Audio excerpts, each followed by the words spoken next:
चलो, तो बच्चे लोग अपन आगे बढ़ते हैं। प्लेन मिरर का पूरा जानकारी ले लिए थे अपन, प्लेन मिरर के बारे में सारी चीजें पढ़ लिए थे। अब आज क्या पढ़ेंगे?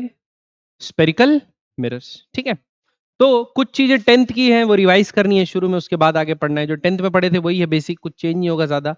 बस मिरर फॉर्मूला पिछले टेंथ में अपन डिराइव नहीं करते, यहाँ अपन डिराइव करके भी देखेंगे। ठीक है, तो देखो, reflection from a curved surface. तो सपोज बच्चों आपके पास क्या है, आपके पास एक सरफेस है। क्या है?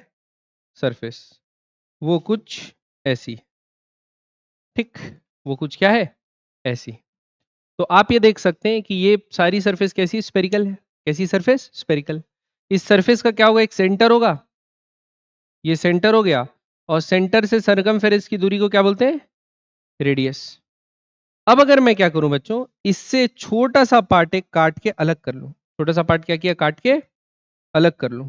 ठीक, यहां से एक छोटा सा पार्ट क्या करते हैं, ऐसा काट लेते हैं।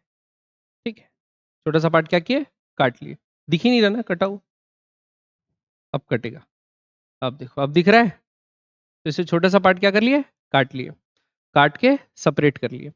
तो ये जो पार्ट होगा, ये पार्ट, ये जो पार्ट होगा, इसको क्या बोलेंगे, स्फेरिकल सरफेस। इसका जो प्लेन होगा वो कैसा होगा, प्लेन मतलब इसका जो सरफेस होगा कैसा होगा, पार्ट ऑफ अ स्पीयर।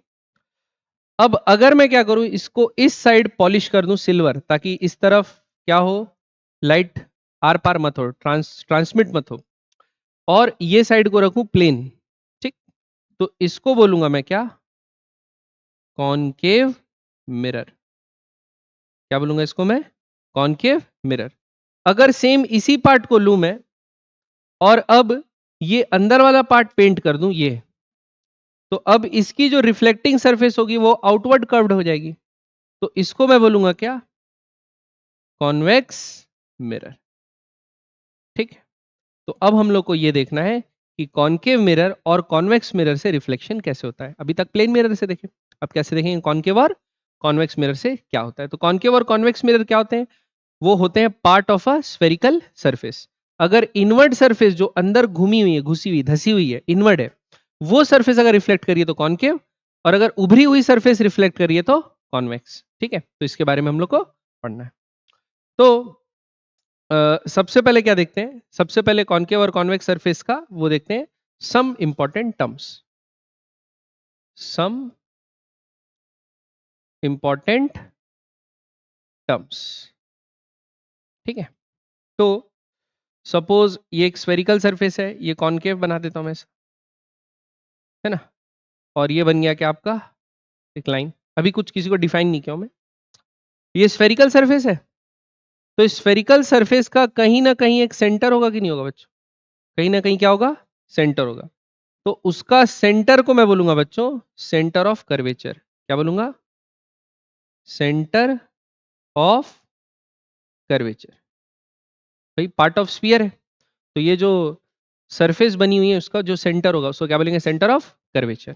ठीक, अब ये जो मिरर है ये क्या है, ये रिफ्लेक्ट करेगा। रिफ्लेक्टिंग पार्ट क्या ये है, मतलब ये इतने साइज का रिफ्लेक्टिंग पार्ट। अच्छा, ये साइड से देख रहे हो तो आपको ऐसा दिख रहा है, एक्चुअल में सामने से देखोगे तो कैसा दिखेगा, गोल ही दिखेगा।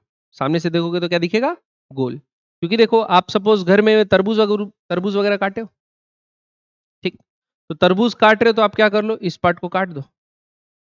ठीक, तो साइड से तो ऐसा दिख रहा है ना, कर्व्ड हुआ हुआ, हॉलो स्फीयर है तो कर्व्ड हुआ, लेकिन सामने से दिखोगे तो वो तो ऐसे ही दिखेगा ना। भाई इसको काट के ऐसे करके देखो तो सामने से पार्ट क्या दिखेगा, गोल। तो अगर आप पीछे पॉलिश कर दिए तो ये जो इनर पार्ट है ये पूरा रिफ्लेक्शन के लिए काम आ रहा है। ये इनर पार्ट क्या आ रहा है, रिफ्लेक्शन के लिए काम आ रहा है। तो जितना भी पार्ट रिफ्लेक्शन के लिए काम आता है ना बच्चों, उसको बोलते हैं अपर्चर ऑफ अ मिरर। क्या बोलते हैं, अपर्चर ऑफ मिरर। तो यहां आ जाएगा अपर्चर। ठीक, क्या जाएगा, अपर्चर। तो जो part reflecting part of mirror होता है उसको क्या बोलते हैं, अपर्चर। ठीक, और उसको डायमीटर से जनरली डिनोट करते हैं कि भाई आपने पार्ट काटा है तो ये अपर्चर का रेडियस कितना है या डायमीटर कितना है, उसे साइज बताते हैं। जैसे छोटा अपर्चर, छोटा, बड़ा अपर्चर। अभी सपोज मैं इसी स्फीयर से ये काट लिया, दिख भी नहीं रहा इतना हिस्सा काटा हूं, ठीक है, तो इसका अपर्चर क्या होगा, छोटा सा होगा, है ना, लेकिन रेडियस क्या होगा, वही होगा ना। वैसे ही अगर यहां से काट दिया तो देखो इसका अपर्चर क्या होगा, बड़ा होगा, अपर्चर क्या होगा, बड़ा, लेकिन रेडियस क्या होगा, ये दोनों का सेम। तो अपर्चर मतलब कितना पार्ट रिफ्लेक्शन के लिए इस्तेमाल हो रहा है, उसका साइज। क्लियर है, बढ़े आगे। तो ये हो गया अपर्चर। उसके बाद बच्चों ये अपर्चर में एक, ये जैसे अपर्चर कटा है तो उसका एक सेंटर होगा, ज्योमेट्रिकल सेंटर। अपर्चर का क्या होगा, ज्योमेट्रिकल सेंटर। उस सेंटर को बोलते हैं बच्चों पोल। क्या बोलते हैं, पोल। पोल होगा ज्योमेट्रिकल सेंटर किसका, अपर्चर का। अब क्या करेंगे, एक स्ट्रेट लाइन ड्रॉ कर देंगे। क्या ड्रॉ कर देंगे बच्चों, एक स्ट्रेट लाइन जो कि रेडियस ऑफ कर्वेचर और कहां से पास हो रही होगी, पोल से।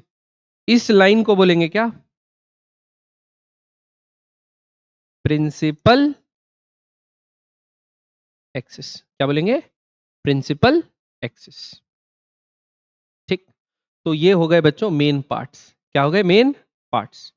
फोकल लेंथ और रेडियस ऑफ कर्वेचर बचा है, वो अभी आगे बताऊंगा। तो ये समझ में आया, पोल क्या होता है, अपर्चर का जो ज्योमेट्रिकल सेंटर या रिफ्लेक्टिंग पार्ट का जो ज्योमेट्रिकल सेंटर है उसको क्या बोलते हैं, पोल।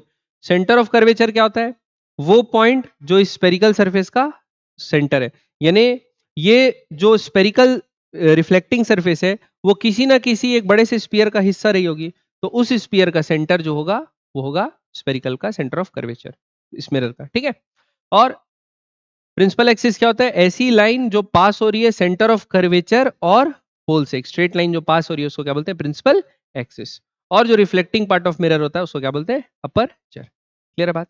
तो अपर्चर छोटा बड़ा होने इसका ये मतलब नहीं है कि रेडियस ऑफ कर्वेचर बड़ा छोटा है।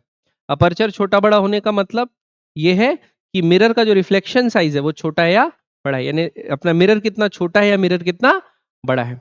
और रेडियस ऑफ कर्वेचर तो वो जिस स्पीयर से काटे हैं वो उस पर डिपेंड करेगा। ये बात याद रखना, कंफ्यूज मत होना इसमें। ठीक है, बढ़े आगे। अब इनके बारे में एक एक लाइन लिख लेते हैं बच्चों। क्या लिख लेते हैं, एक एक लाइन। तो लिख लो अपर्चर के बारे में, ये होगा रिफ्लेक्टिंग पार्ट ऑफ मिरर। क्या होगा, reflecting part of mirror. Pole लिख लो, geometric centre of, geometric centre of mirror. ठीक, फिर centre of curvature, centre of curvature होगा, it is the centre of sphere, center of sphere of which the mirror is part of which the mirror is part of। ठीक है, और क्या होगा, principal axis. Principal axis क्या होगा, straight line, straight line passing through pole and centre of curvature. Straight line passing through pole and centre of curvature. Clear है बच्चों, यहां तक समझ में आया।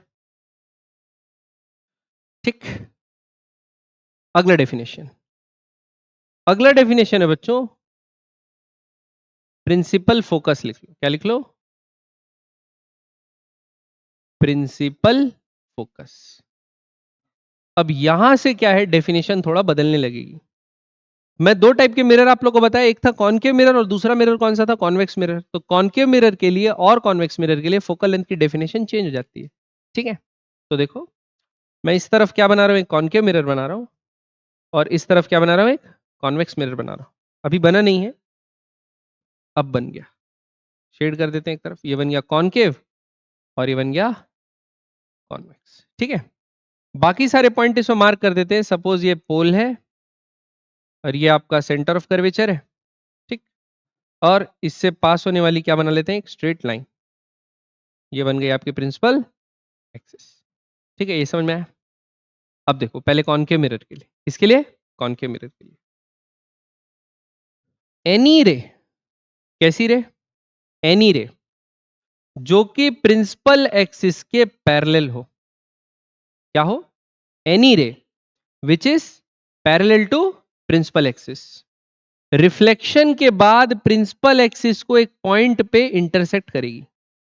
रिफ्लेक्शन के बाद प्रिंसिपल एक्सिस को एक पॉइंट पे इंटरसेक्ट करेगी। उस पॉइंट को बोला जाएगा क्या? Principal focus. कोई भी रे, जितना ऊपर से भी जाए, जितने नीचे से भी जाए, ये भी क्या होगा? यहीं से जाएगी। बात समझ में आएगी? Any ray which is parallel to principal axis after reflection passes through a common point on principal axis known as principal focus। ये डेफिनेशन किसके लिए? कॉनकेव लेंस के लिए। तो इसको लिख लेते हैं, any ray parallel to principal axis after reflection passes through a common point, passes through a common point on principal axis called principal focus। ये समझ में? any ray parallel to principal axis after reflection passes through a common point on principal axis called as principal focus। ठीक है, अब इसके लिए definition क्या हो जाएगी? देखो, इसके लिए आपका जो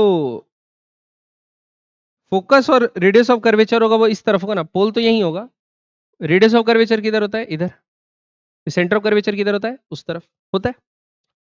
तो इसके लिए मिरर में क्या होता है कि कोई भी रे अगर पैरेलल आ रही है, कोई भी ray which is parallel to principal axis incident on a convex mirror, after reflection ऐसे डाइवर्ज होती है कि लगेगा वो कहां से आ रही है? प्रिंसिपल फोकस से। ये क्या बना दिया मैं? सेंटर ऑफ कर्वेचर से बना दिया, माफ कर दो। ठीक, ऐसा लगेगा वो कहां से आ रही है? Principal focus. आ रही बात समझ में? कोई भी रे, ये भी आई पैरेलल रे, ये ऐसे डाइवर्ज होगी कि लगेगा कहां से आ रही है? Principal focus. ठीक, क्लियर है? तो इसमें लिखेंगे any ray parallel to principal axis, अरे क्या हो गया? Parallel to principal axis after reflection diverges in such a way, that it appears to be coming from principal focus, appears to be coming from a common point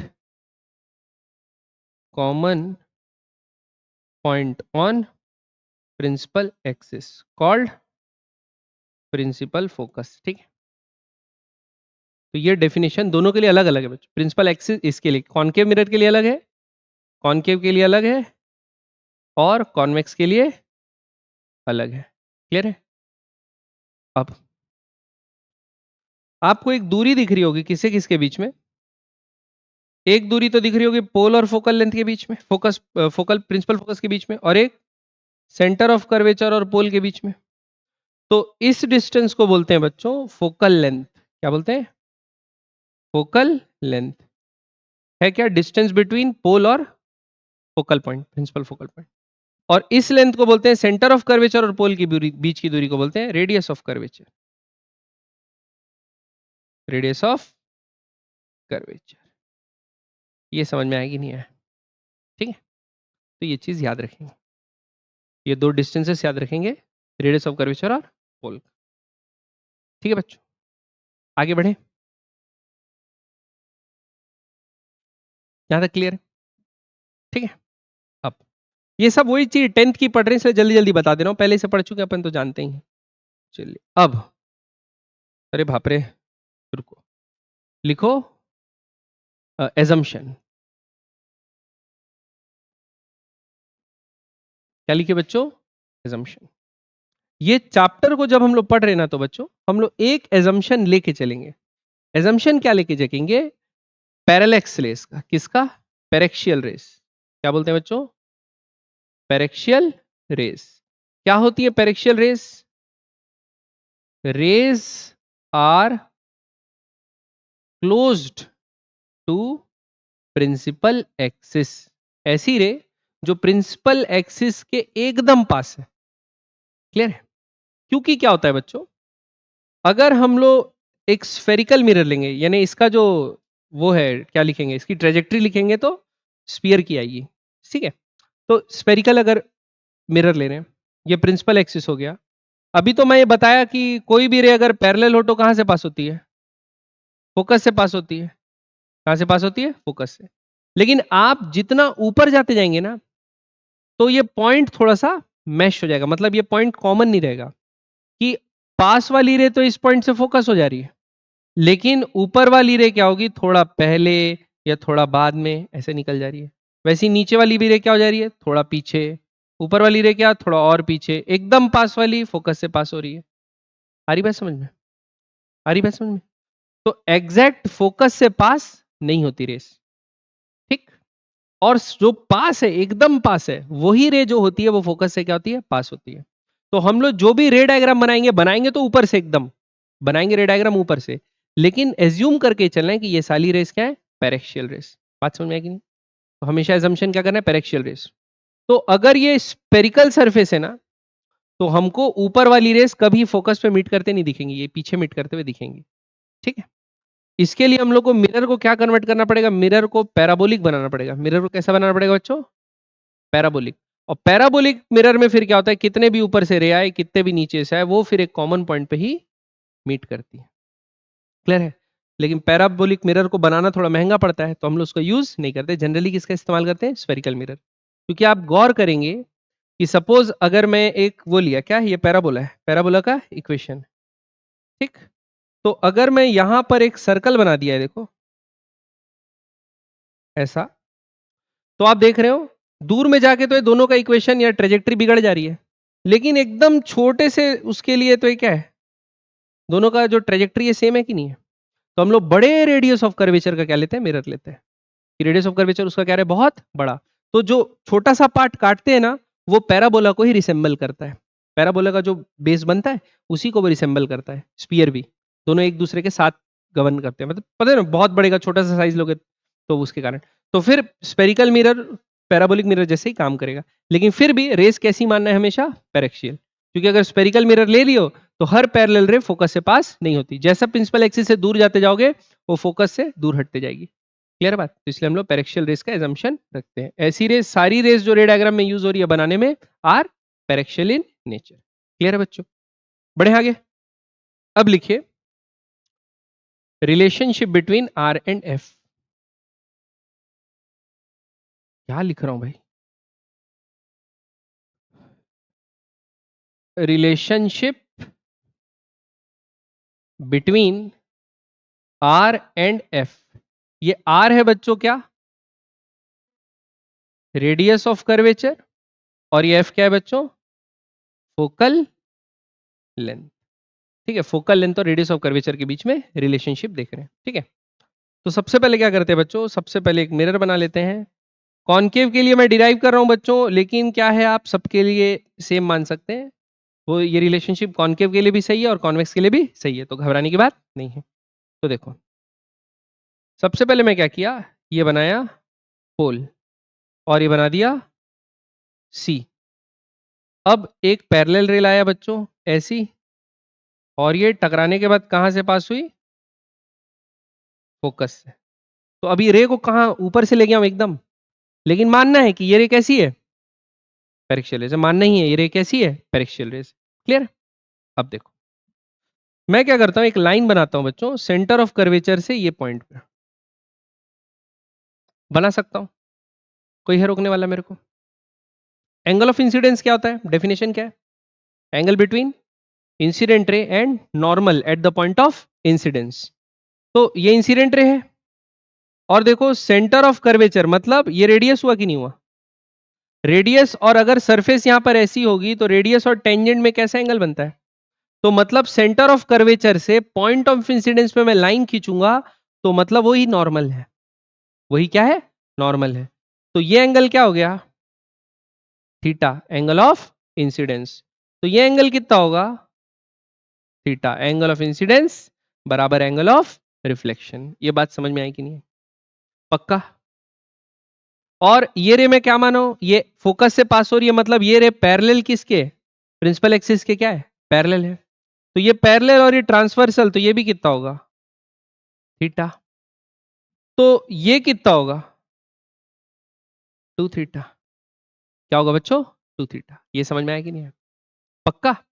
अब मैं क्या करता हूं, यहां से ये पॉइंट ऑफ इंसिडेंस जो है वहां से ड्रॉप कर देता हूं नॉर्मल, एम बोल देता हूं उसको। क्या बोल देता हूं बच्चों? एम। अभी आप देख रहे हो ये एफ है, ये क्या है? Focus point F. अभी आप देख रहे हो कि एफ एम और एफ पी में इतना अंतर आ रहा है एमपी का, लेकिन आप खुद सोचो, जब मैं कौन सी रे लूंगा? पेरेक्शियल रेस, तो ये बहुत करीब रहेगा कि नहीं रहेगा? और आप खुद सोचो, जब ये बहुत करीब रहेगा और इधर ऐसे फोकस से पास हो रहा होगा, तो जब परपेंडिकुलर ड्रॉप करूंगा तो ये डिस्टेंस क्या हो जाएगा? नेग्लिजिबल हो जाएगा। क्या हो जाएगा? डिस्टेंस। इसीलिए एजम्पशन क्या करके चलना है हमेशा? पेरेक्शियल। कोई भी रेस, भले रे डायग्राम में दूर दूर बना रहे हैं, लेकिन कैसी रेस है? पेरेक्शियल रेस है, ये सोच के ही चलना है अपने। क्लियर है बात? अब यहां पर देखो, क्या मैं tan 2 थीटा को लिख सकता हूं एम आई बाय एफ एम? क्या लिख सकता हूं? एम आई बाय एफ एम लिख सकता हूं। और मैं tan थीटा को क्या लिख सकता हूं? एम आई बाय एम सी या सी एम। ठीक, दोनों को डिवाइड कर देता हूं बच्चों, तो आएगा tan 2 theta by tan theta बराबर एम आई कट गया, क्या आया? C M by F M, which is similar to CP by F P लिख सकता हूं, क्योंकि पेरेक्शियल रेज है तो एम और पी आपस में क्या है? बहुत ज्यादा क्लोज। तो एफ एम बराबर एफ पी हो गया, सी एम बराबर क्या हो गया? सीपी हो गया। ये समझ में आई बात? अब क्या करूंगा, ये tan 2 थीटा ये थीटा है। अब आप खुद सोचो, अगर रे पेरेक्शियल है, मतलब एकदम इससे पास, तो सेंटर ऑफ कर्वेचर से ये लाइन बनाऊंगा बच्चों, तो ये एंगल भी क्या होगा? एंगल ऑफ इंसिडेंस बहुत छोटा। एंगल थीटा क्या होगा? बहुत छोटा। For small angle tan theta बराबर sin थीटा बराबर थीटा। तो tan थीटा को 2 थीटा लिख सकता हूँ, tan 2 थीटा को 2 थीटा लिख सकता हूँ, tan थीटा को थीटा लिख सकता हूँ। तो 2 थीटा बाई थीटा क्या बचेगा? 2। तो यहाँ जाएगा 2 बराबर सीपी कितना है?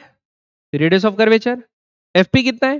Focal length. तो हो जाएगा radius of curvature bye focal length. तो यहाँ से आर बराबर क्या आ गया बच्चों? 2f। ये रिलेशनशिप याद रखेंगे। क्या ये रिलेशनशिप हमेशा ट्रू है? नहीं, कंडीशनल है। रेस कैसी होनी है? पेरेक्शियल रेस, तभी के लिए आर बराबर 2f हुआ। ठीक, ऊपर से तो नहीं गया बच्चों, ये समझ में है? पक्का? तो आर का वैल्यू किसके बराबर हो गया? 2f के बराबर, मैग्नीट्यूड में बता रहा हूँ। ठीक है, तो ये हो गया। ठीक, यहां तक समझ में आया? अगला, अब एक सवाल बनाते हैं। क्या बनाते हैं? एक सवाल। Find the angle of incidence of the ray, find the angle of incidence of the ray shown in figure for which it passes through pole, passes through pole. और क्या बोल दिया है? जो एम आई है वो प्रिंसिपल एक्सिस से पहले लेकर आ रही है, प्रिंसिपल एक्सिस के पैरेलल। तो हमको ऐसा बताना है भाई थीटा क्या हो ताकि ये पड़े और कहां से पास हो जाए? पोल से पास हो जाए। तो इसको सेंटर और कर्वेचर से क्या करते हैं? जोड़ देते हैं। भाई अगर ये एंगल थीटा है तो ये एंगल क्या होगा? थीटा होगा कि नहीं होगा? ये एंगल थीटा है तो एंगल थीटा होगा। क्लियर है? अब कहां से पास होना है? पोल से। तो बच्चों ये जो डिस्टेंस है वो कितनी है? आर है कि नहीं है? ये डिस्टेंस कितनी है? आर है। ये डिस्टेंस भी कितनी है? आर है कि नहीं है? ये भी आर है, ये भी आर है, ये भी आर है। तो ये आर है, ये आर है, और इसको जोड़ लेते हैं। इसको क्या करते हैं? जोड़ लेते हैं। तो ये आर है, ये आर है, तो सामने वाले दोनों एंगल क्या होंगे? इक्वल होंगे। तो ये अगर थीटा है तो ये भी कितना होगा बच्चों? थीटा होगा। मतलब 3 थीटा बराबर 180 डिग्री। तो थीटा बराबर कितना आ गया? समझ में आया कि नहीं है? पक्का? थीटा बराबर क्या होगा? 60 डिग्री। क्लियर? ठीक, तो आपको ये याद रखना है, ये नॉर्मल होता है तो ये एंगल थीटा है तो ये भी थीटा ही होगा। ठीक है? पक्का? बढ़े आगे। नेक्स्ट, अगला सवाल बच्चों। Find the distance C Q, मतलब ये निकालना है अपने को, क्या निकालना है, find the distance C Q if incident light ray parallel to principal axis is incident at angle I, also find the distance CQ if I tends to 0। एक तो CQ निकालना if I tends to 0, भाई 0 के करीब होगा तो CQ का value क्या होगा। तो पहले I के टर्म्स में निकाल लेते हैं बच्चों। ये देखो, ये तो बना ही दिया डायग्राम, ये I है, ये क्या है I, ये भी क्या है I, क्लियर बात, ये I है, ये I है, ये भी I होगा, ये वर्टिकली ऑपोजिट नहीं क्या बोलते हैं अल्टरनेट इंटीरियर एंगल्स, और ये दोनों, ठीक है। अब देखो निकालने की कोशिश करते हैं। मेरे को बताओ, अभी प्रूफ किया मैं, वैसे इसमें दिख नहीं रहा, पहले प्रूफ करना पड़ेगा क्योंकि प्रूफ तो मैं पहले ही कर दिया था, ये 2 थीटा और ये थीटा लेके, कि सी क्यू क्या होगा, इन्हें सी क्यू एफ के बराबर होगा ना, यानी कितना होगा R/2। सी क्यू किसके बराबर होगा बच्चों, R/2 के बराबर होगा। नहीं अभी नहीं बोल सकता, अभी बोल, अभी बोल नहीं सकता, अभी बोल नहीं सकता, क्योंकि आई बराबर तब आएगा जब आई टेंड्स टू 0 है। तो ये फाइनल आंसर है, जब आई टेंड्स टू 0 है मतलब आई बहुत छोटा है, मतलब पेरेक्शियल रेज है, तब मैं बोल सकता हूं ना R/2f। अभी बोल, अभी तो रिलेशनशिप निकालना पड़ेगा, अभी क्या करना पड़ेगा, रिलेशनशिप निकालना पड़ेगा। तो देखो बच्चों, आप ये बोल दीजिए, देखो यहां से यहां क्या किया गया, परपेंडिकुलर ड्रॉप किया गया, ये पूरा रेडियस होता है, ये रेडियस का क्या हो गया, आधा हो गया। ये एंगल आई होगा बच्चों, इंटीरियर एंगल। तो आप क्या लिख सकते हैं यहां से, सी क्यू बराबर हाइपोटेनस इंटू कॉस आई, बोल सकते कि नहीं बोल सकते बच्चों, सी क्यू बराबर R/2 इंटू कॉस आई, ये बोल सकते हैं। क्यों बोल सकते हैं, ये वाला एंगल इसके बराबर है और ये आधी लेंथ R/2 आपको क्वेश्चन में दी हुई है, तो R/2 कॉस आई। अब बताओ, for i tends to 0 cos i की वैल्यू क्या होती है बच्चों, 1, पढ़े अपन लोग लिमिट में, और वो भी पढ़े हो आप लोग, क्या बेसिक मैथ्स में भी आप लोग को बताया था, स्मॉल एंगल अप्रोक्सीमेशन। तो कॉस आई की वैल्यू 1 हो गई, तो सी क्यू का वैल्यू क्या आएगा, R/2, क्लियर है। तो यही फोकल लेंथ हो गई अप्रोक्सीमेशन की, ठीक है, बढ़े आगे, क्लियर। चलिए अगला, यही जो मैं पेरेक्शियल रेज लिखवाया था उसी का है, क्या, if angle of incidence is more the rays will focus at different point on the principal axis. If angle of incidence is small, the ray will focus at one point on the principal axis. और this point is called focus, principal focus. ठीक, लिख लो। चलिए अगला लिखिए बच्चों, sign convention, ठीक है। अब मिरर में साइन कन्वेंशन क्यों इंपॉर्टेंट होता है बच्चों, क्योंकि मिरर में क्या होता है, इमेज, मैं बोला मिरर से 2 मीटर दूर बन रही है, मैं बोला इमेज मिरर से 2 मीटर दूर, तो ये समझ में नहीं आएगा ना 2 मीटर मिरर के पीछे बन रही है कि 2 मीटर मिरर के सामने बन रही है, ठीक। तो वर्चुअल बनेगी कि रियल बनेगी, ये सब में कंफ्यूजन होगा। तो इस कारण से हम लोग क्या करते हैं, साइन कन्वेंशन याद रखते हैं। साइन कन्वेंशन क्या होता है, एकदम सिंपल है बच्चों, याद रखना। पहला, सबसे पहले, all distances are measured from pole. सारे डिस्टेंसेस को कहां से नापोगे आप, पोल से नापोगे, पोल से। और विजुअलाइज कैसे करना बताए इसको नापते समय, ताकि कंफ्यूजन नहीं हो। आप लोग वो वाला टेप देखे हो जो ऐसा खुलता है, जो लोग वो ठेकेदार लोग लेके घूमते हैं वाला, जो खुलता है वाला, तो क्या करना, उसका जो स्टार्टिंग पॉइंट है वो हमेशा पोल पे रख देना। उसके बाद जो चीज नाप रहे हो, टेप को खोल के नापना। बात समझ में आई कि नहीं, तो आपको पता चल जाएगा किस डायरेक्शन, टुवर्ड्स किस डायरेक्शन नाप रहे हो आप लोग। समझ में आई बात। अब distances measured in the direction of incident ray are taken as positive, ठीक बच्चों। तो अब क्या होगा, हमको अभी जैसे 10th में क्या होता था, एकदम सिंपल होता था चीजें। अभी क्या होगा, ऑब्जेक्ट को कहीं भी रख सकते हैं, ऑब्जेक्ट वर्चुअल भी हो सकता है, डबल रिफ्लेक्शन हो सकता है, मल्टीपल रिफ्लेक्शन हो सकते हैं। तो इसलिए ये वाला ऑब्जेक्ट दूसरे वाले के लिए इमेज बन जाएगा, है ना।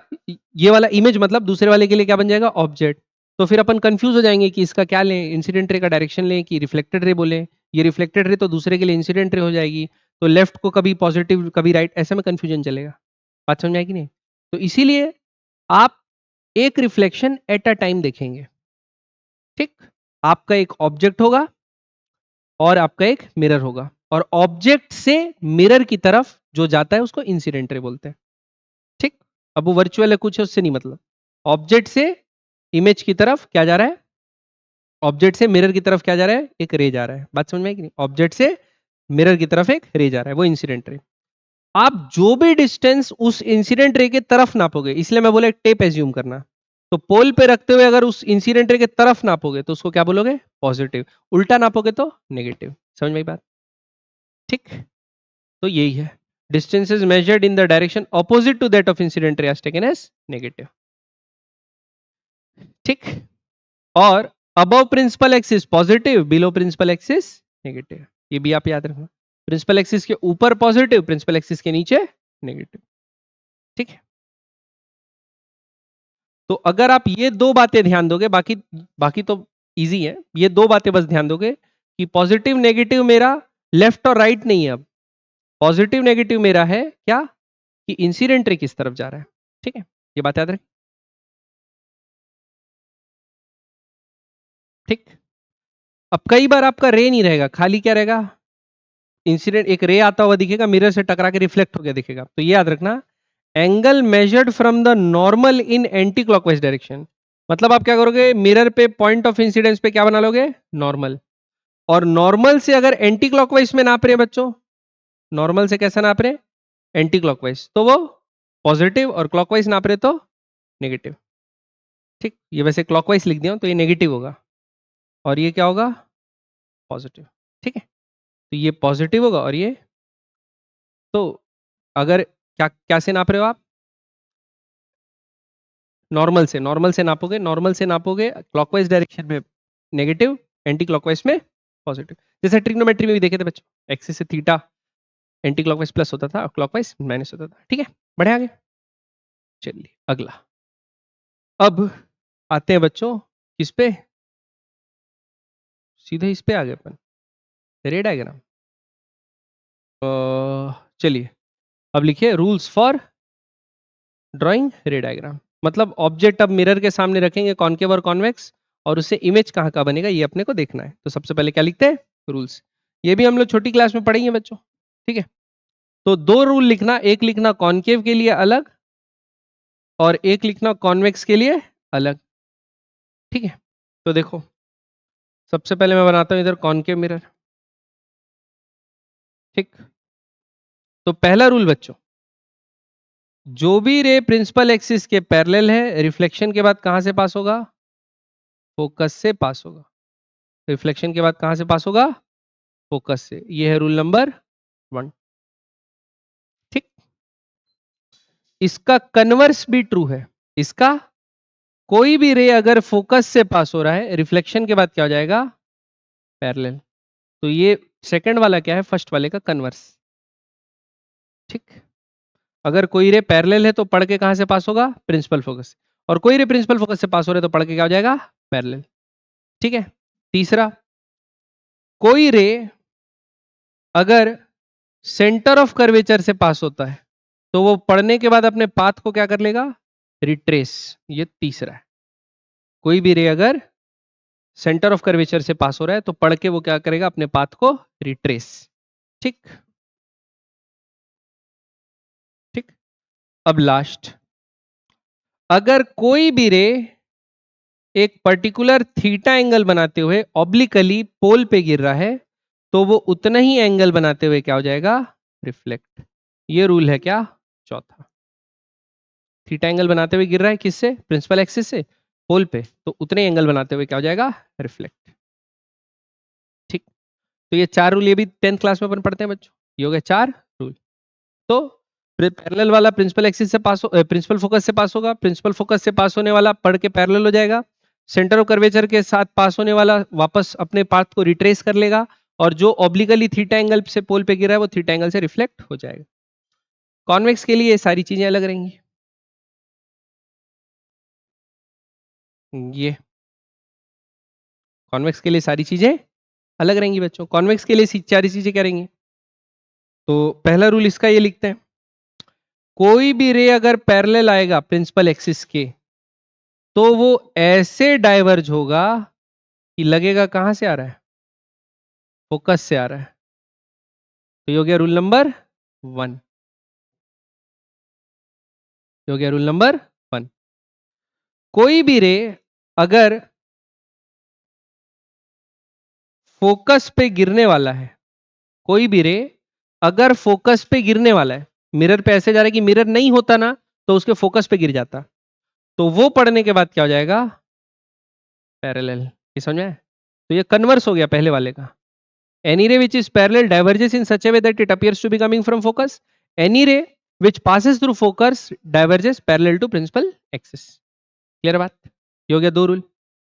तीसरा रूल, फोकस इधर है तो इसका सेंटर ऑफ कर्वेचर भी इधर ही होगा।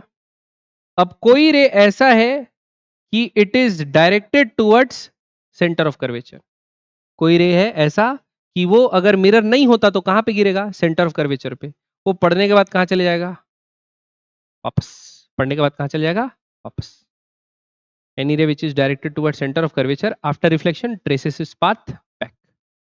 चौथा कॉमन है बच्चों दोनों में ही, कोई रे थीटा एंगल बनाते हुए पोल पे गिर रहा है, वो थीटा एंगल उतने ही एंगल बनाते हुए रिफ्लेक्ट हो जाएगा। ठीक है, तो ये कॉमन है दोनों के लिए। ठीक, तो कितने रूल हो गए बच्चों, 4 रूल। 4 रूल इसमें, 4 रूल इसमें, ये तीसरा और ये चौथा। ठीक है ना? फिर ये क्लियर है कि नहीं बच्चों? दूसरा बात अभी इसी में देख लो, इंसिडेंट रे का डायरेक्शन किधर है, इधर है। डायरेक्शन बच्चों इंसिडेंट रे का इस तरफ है। तो अभी अगर आप फोकल लेंथ नापोगे कॉन्वेक्स कॉनकेव मिरर का, तो कहां रखोगे, टेप पोल पे, और टेप रखने के बाद किधर टेप को आगे बढ़ाओगे, फोकल लेंथ की तरफ। तो फोकल लेंथ नाप रहे हो तो इंसिडेंट रे के उल्टा नाप रहे हो कि उसी डायरेक्शन में नाप रहे हो, तो फोकल लेंथ क्या लेंगे, नेगेटिव। तो मिरर ऑब्जेक्ट अगर मिरर के सामने रखा है, किसके, कॉनकेव मिरर के, तो फोकल लेंथ उसका क्या लिया जाएगा, नेगेटिव। वैसे ही फोकल लेंथ फिर इसका क्या होगा, पॉजिटिव। फोकल लेंथ इसका क्या होगा, पॉजिटिव। समझ में आई बच्चों बात? बढ़े आगे, क्लियर? ठीक, अगला अब अपने को क्या पढ़ना है, position size nature image form by spherical mirror. ठीक है, तो पहले कौन सा मिरर, अच्छा पहले मिरर फॉर्मूला डिराइव कर लेते हैं। तो अभी हम लोग डायग्राम से बनाना सीखेंगे और फिर मिरर फॉर्मूले से भी बनाना सीखेंगे। तो क्या करेंगे, पहले हम लोग मिरर फॉर्मूला डिराइव कर लेते हैं ताकि एनालिटिकल मेथड आ जाए कि ऑब्जेक्ट कहाँ पे रखा है, कितने हाइट का है, तो कहाँ पे बनेगा वो। और दूसरा उसके लिए तो बाकी दूसरे के लिए तो है ही फोर्स वाला। ठीक है, चलिए। तो देखो, सपोज बच्चों डेरिवेशन में कर रहा हूँ कॉनकेव मिरर के लिए, ये ट्रू होगा कॉन्वेक्स मिरर के लिए, बस उसमें साइन दूसरा लगाना पड़ेगा। ठीक, ये आ गया, ये आ गया, क्या है ये है कॉनकेव मिरर, ये है पोल, ये है फोकल लेंथ, और ये है सेंटर ऑफ कर्वेचर। मान के चलो आपका एक पॉइंट ऑब्जेक्ट ओ रखा हुआ है, यहां पर रखा हुआ है। तो क्या करेंगे, ओ से एक स्ट्रेट लाइन जाएगा, कहां, स्ट्रेट लाइन नहीं यानी लाइन जाएगा कहां, यहां, जहां भी अपने को क्या कर। ठीक है, और पढ़ने के बाद कहां आएगा, रिफ्लेक्टेड रे, यहां। समझ में आ रही बात? तो यहां क्या बन जाएगा बच्चों, इमेज। ये समझ में आई बात, पक्का? अब क्या करते हैं, एक स्ट्रेट लाइन खींच रहा हूं बच्चों मैं, कहां से कहां, ये पॉइंट ऑफ इंसिडेंस है, पॉइंट ऑफ इंसिडेंस से मैं एक स्ट्रेट लाइन बना रहा हूं रेडियस ऑफ कर्वेचर से। ठीक, अब बताओ मेरे को, इस एंगल को मैं बोला बच्चों अल्फा, बोल सकता हूं, मेरा मर्जी ना, बोलने दो ना भाई। ठीक, इस एंगल को मैं बोलता हूं बीटा, बोल सकता हूं, इस एंगल को क्या बोलता हूं, बीटा। इस एंगल को बोलता हूं मैं बच्चों गामा, क्या बोलता हूं, गामा। बोला, अल्फा, गामा, बीटा। और इस एंगल को मैं बोलता हूं थीटा, और इस एंगल को बोलता हूं मैं थीटा, बोल सकता हूं भाई। ये radius of centre of curvature वाली लाइन है, रेडियस है मतलब ये नॉर्मल हुई नहीं, तो एंगल ऑफ इंसिडेंस बराबर एंगल ऑफ रिफ्लेक्शन। क्लियर बात? अब बच्चों अल्फा प्लस थीटा बराबर गामा बोला मैं, सही है। देखो एक ट्रायंगल दिख रहा है यहां, ये वाला ट्रायंगल, उसका ये एक्सटीरियर एंगल है और ये थीटा और ये दोनों इंटीरियर एंगल है। तो exterior angle is equal to sum of interior opposite angle. तो अल्फा प्लस थीटा बराबर गामा। ये समझ में आया कि नहीं आया? इसको मैं क्या बोला? इक्वेशन 1। ठीक है। ऐसे ही बच्चों गामा प्लस थीटा को मैं बोल सकता हूं बीटा। ठीक, मेरे को थीटा को एलिमिनेट करना है तो दोनों को क्या कर देता हूं, माइनस। थीटा से थीटा कट गया, थीटा से थीटा कट गया, तो क्या आया? अल्फा प्लस बीटा बराबर 2 गामा। ये समझ में आया कि नहीं आया? अल्फा प्लस बीटा बराबर 2 गामा। ऊपर से तो नहीं गया बच्चों? ठीक, अब चीजें डिफाइन करते हैं, चीजें डिफाइन करते हैं और सॉल्व करते हैं। देखो ये मान के चलो क्या है, रेडियस ऑफ कर्वेचर। भाई यहां से यहां का दूरी क्या होता है? Radius of curvature. दूसरा इमेज और पोल, इसको मैं बोल रहा हूं v। क्या बोल रहा हूं बच्चों? v। v क्या है? Distance of pole and image. फिर ये है ऑब्जेक्ट और ये है पोल। तो पोल और ऑब्जेक्ट के बीच की दूरी को क्या लिख रहा हूं बच्चों? u। ठीक है, तो यहां पर डिफाइन कर लेते हैं बच्चों। u क्या है? ऑब्जेक्ट डिस्टेंस कहां से? पोल से। v क्या है? इमेज डिस्टेंस कहां से? पोल से। r क्या है? Radius of curvature. ठीक है, क्या है? Radius of curvature. अब बच्चों मैं क्या करता हूं, ड्रॉप करता हूं एक परपेंडिकुलर यहां से यहां, इसको बोल दिया m, ये तो p है, और ये बोल दिया ए। बोल दो, क्या बोल दो? ए, जो बोलना है बोल दो, ए। ठीक है, बात समझ में आई? अब बच्चों एक ट्रायंगल दिख रहा होगा आपको, मेरे को तो दिख रहा है, खूब सारे ट्रायंगल दिख रहे हैं वैसे, मैं आपको एक दिखाता हूं। ये ट्रायंगल दिख रहा है। ठीक, ये ट्रायंगल में मैं क्या लिख सकता हूं? अरे बाप रे, लिखा ना भाई। क्या मैं लिख सकता हूं? tan बीटा बराबर am बाय im। लिख सकता हूं बच्चों? tan बीटा बराबर am बाय im। क्या मैं लिख सकता हूं इस ट्रायंगल में? इस ट्रायंगल में ये देखो, ये ये और ये जो सेंटर ऑफ कर्वेचर वाली लाइन थी और वो ट्रायंगल बना रही है ये। यहां मैं tan गामा बराबर am बाय cm लिख सकता हूं। तो क्या लिखा मैं? tan गामा बराबर am by cm।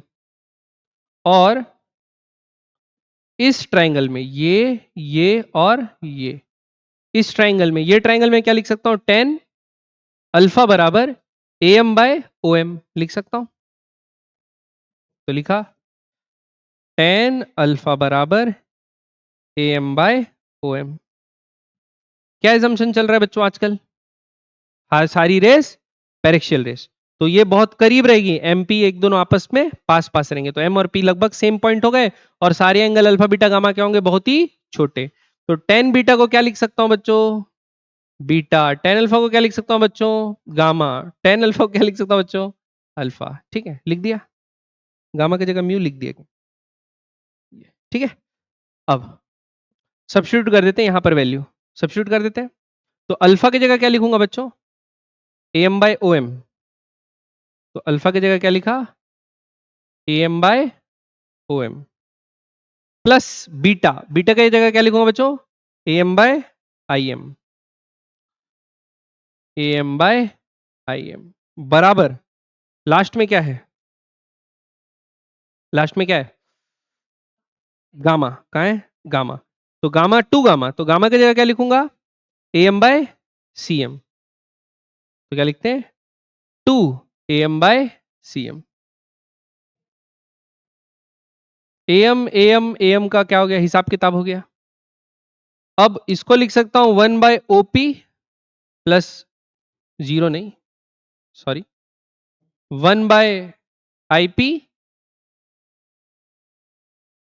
Bye 2 by CP लिख सकता हूं बच्चों, क्योंकि M और P लगभग सेम पॉइंट है। अब देखो, अब साइन कन्वेंशन के साथ आपका वैल्यू लिखता हूं OP। OP क्या है, ऑब्जेक्ट का डिस्टेंस कहां से, P से। तो नापेंगे कैसे, इंसिडेंट रे किधर है आप देख रहे हैं ना, इधर जा रहा है, तो इंसिडेंट रे के कहां नाप रहा हूं, उल्टा, तो यू को क्या लूंगा, नेगेटिव। साइन कन्वेंशन के साथ लगाना है फॉर्मूला, तो लिखूंगा 1 by minus U plus 1 by IP क्या है, आईपी क्या है, इमेज का डिस्टेंस पोल से, ये भी उल्टा नापूंगा तो क्या लूंगा, माइनस, तो माइनस वी बराबर 2 बाय माइनस एफ। ठीक, क्योंकि ये क्या है, रेडियस ऑफ कर्वेचर, तो आर लिखूंगा, सॉरी क्या लिखूंगा, आर माइनस आर, क्या लिखूंगा बच्चों, माइनस आर, एफ क्यू लिख दिया, minus R, minus minus minus cancel, ये आर को और नीचे ला सकते, टू को नीचे ला सकता हूं आर के, और आर बाई टू क्या होता है, पेरेक्शियल रेज है तो एफ। तो क्या ये फॉर्मूला आ गया, 1 by V plus 1 by U बराबर 1 बाय एफ। इसी को क्या बोलते हैं बच्चों, मिरर फॉर्मूला।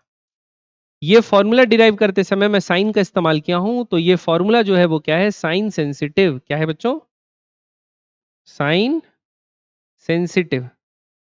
ठीक, इसको कुछ बोलना नहीं, आपकी बात का बुरा मान लेगा। तो साइन सेंसिटिव है, मतलब ये जब फॉर्मूले में वैल्यू डालोगे आप, जिसकी वैल्यू पता है साइन के साथ डालनी है, तभी आंसर सही आएगा।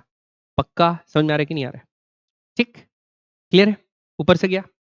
एक चीज और देखो, ये समझ में आया।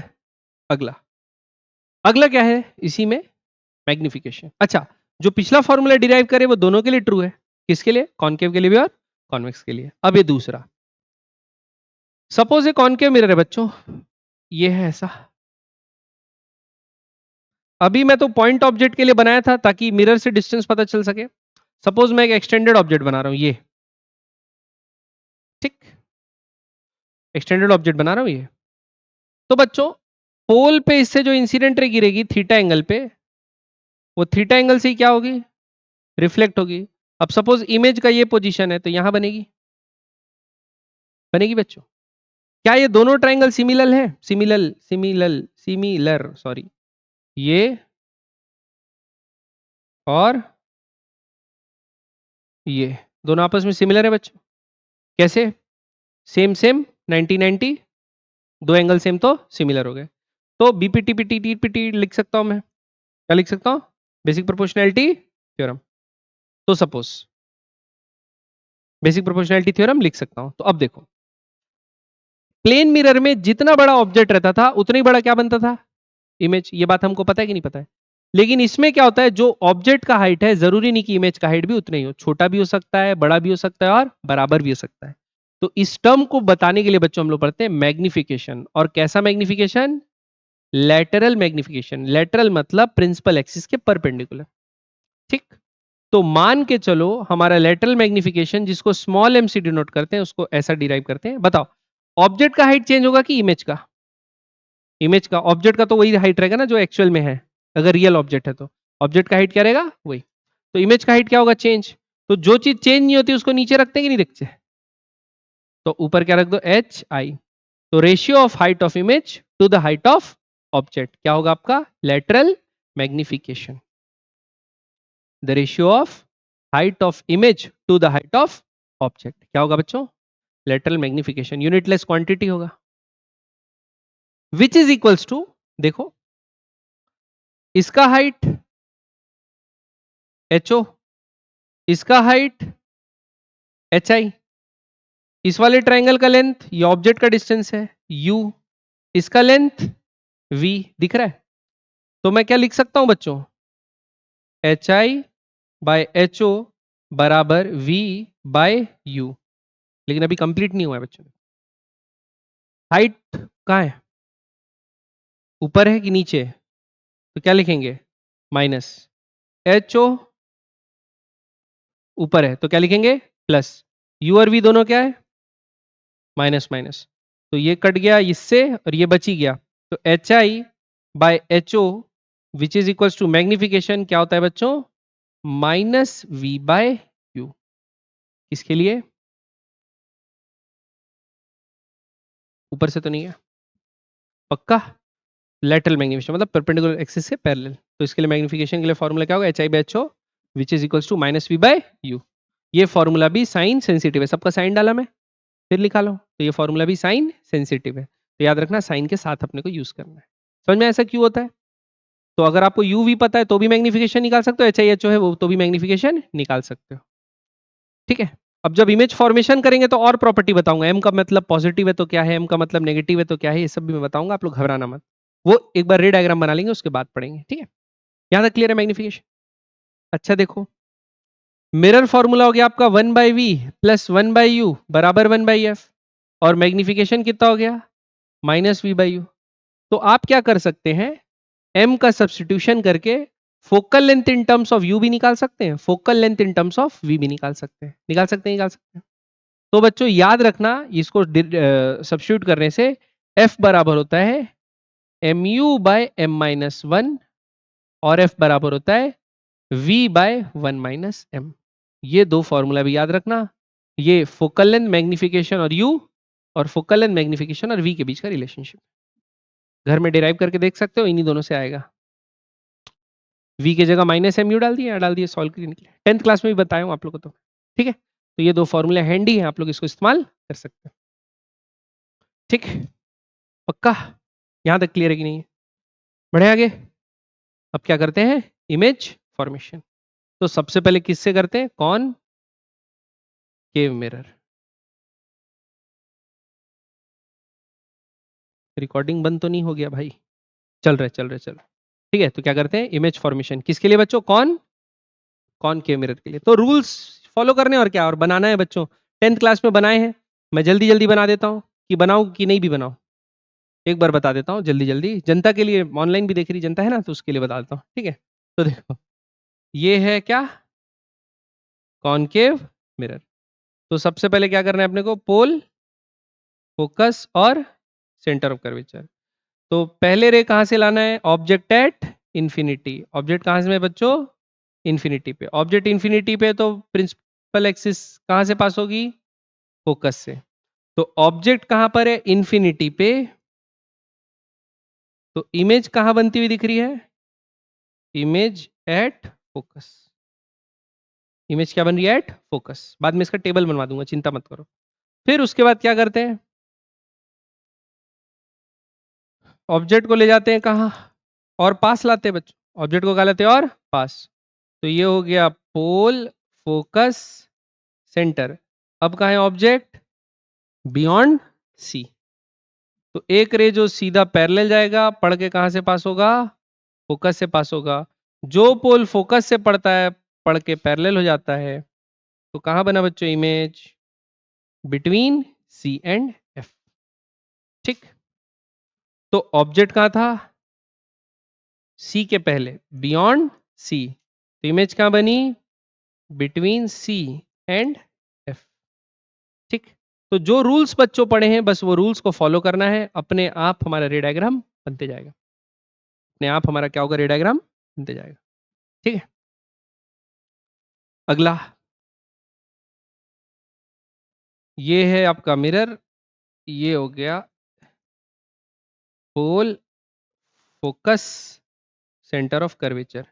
अब सी पे रख देते हैं, सी पे रखोगे तो क्या होगा, सीधे जाने वाला रे फोकस से पास हुआ, फोकस से, अरे बाप रे बनना भाई, फोकस से जाने वाला रे सीधा हो गया, अरे भाई साहब ये क्या हो रहा है, क्या हो गया, सीधा हो गया।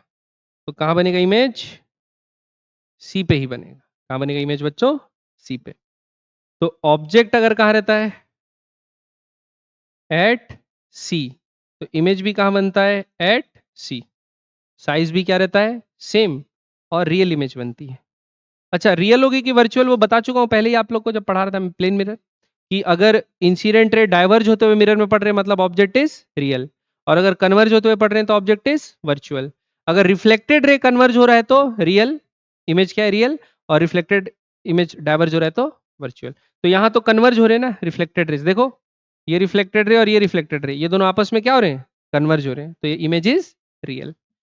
ठीक है, इसके बाद और आगे लाते हैं पी एफ सी। अब आगे लाके कहाँ रख देते हैं, बिटवीन सी एंड एफ।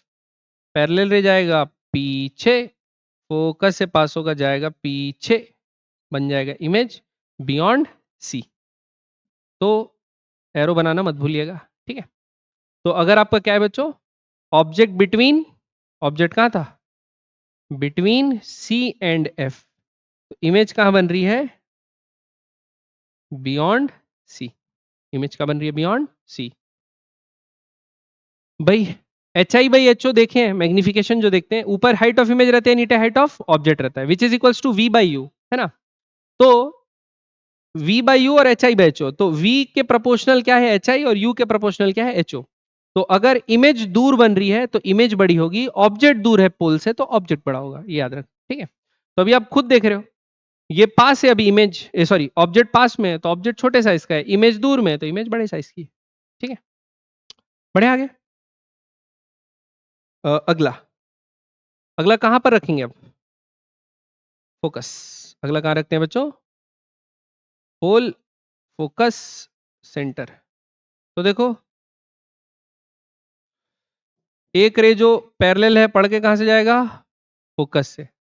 दूसरा जो रेडियस ऑफ कर्वेचर से पास हो रहा है पढ़ के कहां जाता है बच्चों, बैक ट्रैक कर लेता है। ये रे कभी मीट करेंगे, हाँ, एट इंफिनिटी। तो ऑब्जेक्ट कहां है, एट एफ, तो इमेजेस कहां बनेगी, एट इंफिनिटी। साइज कैसा होगा, बहुत ही ज्यादा इनलार्ज्ड। ठीक है, और नेचर रियल। नेचर कैसा होगा बच्चों, real. Last but not the least, pole focus centre. और अब कहां रख देते हैं, बिटवीन पोल एंड ये। तो क्या करते हैं देखो, एक सी, सी से गुजरने वाला रे पढ़ के कहां चले जाएगा बच्चों, वापस सी से। ठीक, बात समझ में आई। दूसरा ये वाला ले लो, जो एंगल थीटा पे पड़ता है वो एंगल थीटा पे क्या होता है, रिफ्लेक्ट होता है। तो ये दोनों रे एक दूसरे से डाइवर्ज हो रहे हैं, कभी मीट करेंगे नहीं, तो इसको बैक ट्रैक करेंगे पीछे, इसको बैक ट्रैक करेंगे पीछे, तो यहां कहीं मीट कर रहे हैं। ठीक, तो ऑब्जेक्ट अगर बिटवीन एफ एंड पी है तो इमेज क्या बनता है, बिहाइंड मिरर। तो कॉनकेव मिरर हमेशा रियल इमेज बनाता है, सिर्फ एक केस, जब आपका पोल और फोकस के बीच में रखा है ऑब्जेक्ट, तब आपका इमेज क्या होता है बच्चों, वर्चुअल। बाकी हर केस के लिए इमेज क्या होगा, रियल। अभी बस इस केस के लिए जो इमेज होगा वो क्या होगा, वर्चुअल। और एक और खास बात है वर्चुअल इमेज में, इसकी जो वर्चुअल इमेज होगी वो ऑब्जेक्ट से बड़ी होती है।